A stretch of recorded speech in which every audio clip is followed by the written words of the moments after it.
During one of my past assignments, I worked with a local employee staff who is not accomplishing his tasks on time. As we continue to go further, not only was he not completing the tasks on time, but he basically was neglecting to complete them overall because of his lack of awareness and competence in computer systems and what his role provided.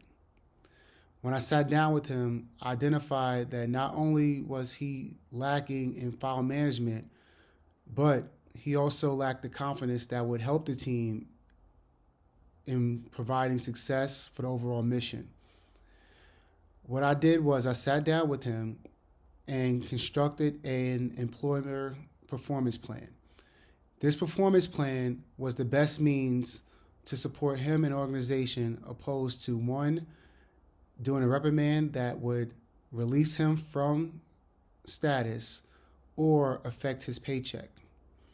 I gave him several tools that would enhance him being better proficient at using a computer, as well as organizing the emails and files that will be relevant for him to complete his job.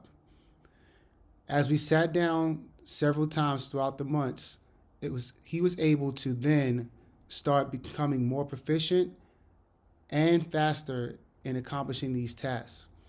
What I identified was due to his age, it wasn't a simple fact of him not knowing what to do, but just more so a divide of what he initially did when he first joined the organization to where we progressed in the organization. As a result of him doing better in his file management, accomplishing tasks, and supporting us in our analytical processes, it was recognized by the other staff that we worked with. Overall, after several months of him continuously refining his processes, he was then awarded an award for performance development. I took this as a good happiness just for him and overall for the organization, because what that did was ensure that we met our deadlines, providing support to the customer, and a way to make him more efficient. Another situation I found myself in was with an individual who was not meeting his fitness requirements nor weight requirements for military service. As service members, it is important for us to maintain physical fitness and a level of health that would overall allow us to provide mission success and an ability to perform in combat if the means came. When I sat down with this individual, what we were able to identify was his food choices and his activities did not support what he wanted to do overall for his fitness and performance. I sat down with him and wrote up a health regimen that then transferred into a meal plan and a overall exercise program.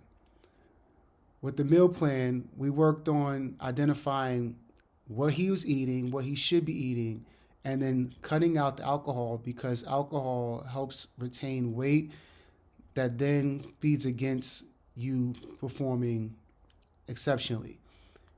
With the performance plan, what we worked on was calisthenics and anaerobic processes. Through several steps of the physical fitness regimen, he was able to drop weight and in over time was able to pass the physical fitness performance test. As he continued to do better in his physical fitness, he then decided to become a personal trainer. With him becoming a personal trainer, it better made him a overall person that can meet the demands of the military, but he was then able to support others in doing so as well.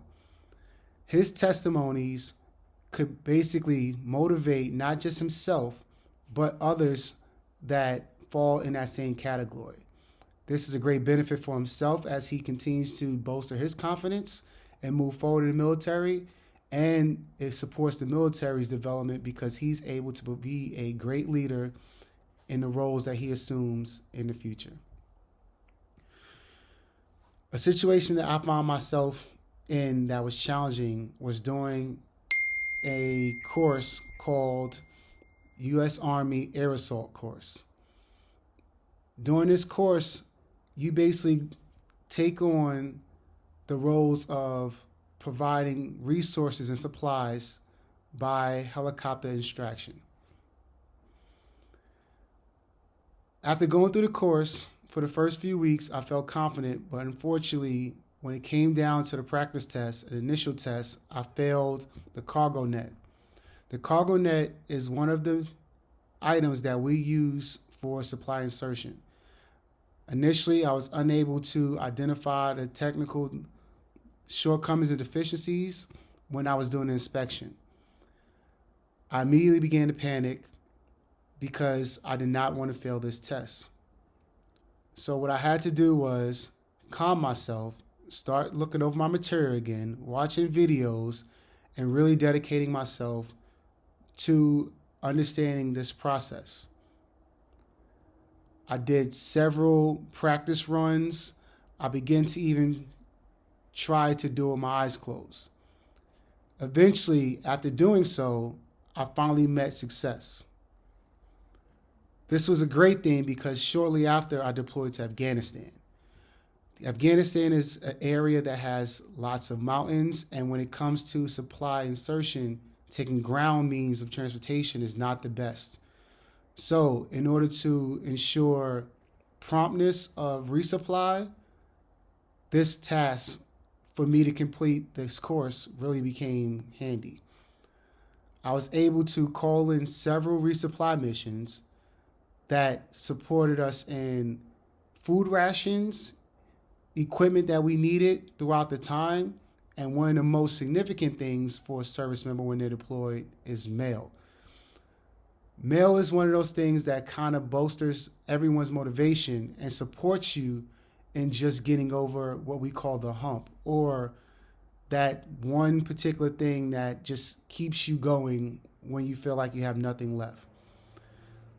So this process in passing air assault school was a great benefit.